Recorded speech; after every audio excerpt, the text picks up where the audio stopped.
না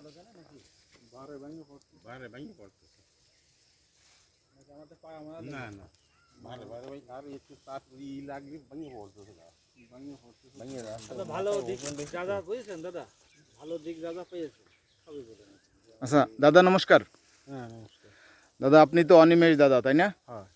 এই গ্রামের নাম কি এটা? হাটবাটি। হাটবাটি, বৈঠাঘাটা, খুলনা। আচ্ছা এই যে ধানটা দেখা যাচ্ছে এখানে, এইটা জাতের নাম কি, কি ধান এটা বলেন তো দাদা? 3S agro 3। 3S এগ্রো 3 মোটা ধান। মোটা ধান। এটা কোম্পানির নামটা বলতে পারবেন? 3S agro service. 3S agro service limited. অর্থাৎ মিতালি 4 নামে আমাদের একটা ধান ছিল, চিকুন ধান, নাম শুনছেন মনে হয় আপনি তাই না? শুনেছি। এই কোম্পানির এটা ধান। মিতালি 4 কেমন ধান ছিল? মিতালি 4 খুব ভালো। আচ্ছা এখন এই ধানটা আপনার কাছে কেমন মনে হচ্ছে বলেন তো?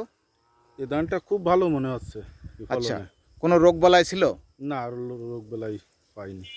রোগবালাই পান নাই। এটা আশেপাশের লোকজন দেখে কেমন মনে করছে, ধানটাকে সম্পর্কে দেখে কি বলছে তারা? খুব ভালো মনে করছে। আচ্ছা এটা কয়দিন পর আর কাটা যাবে? আর সপ্তাহখানেক ভিতরে। 1 সপ্তাহ। এটা কীরকম ফলন হতে পারে আপনি আশা করছেন? এটা 50-এর উপরে যাবে, 55-60। মানে এখানে কয় শতাংশে বিঘা? 50% বিঘা। 50 শতাংশে, অর্থাৎ শতাংশে 1 মনের উপরে ফলন হবে আমরা আশা করতে পারি তাই না? আর কয়দিন পর কাটবেন এটা? তার সপ্তাহখানেক ভিতরে। ওকে, আমাদের আশরাফুল ভাই এখানে আছে, খুলনায় সে থাকে।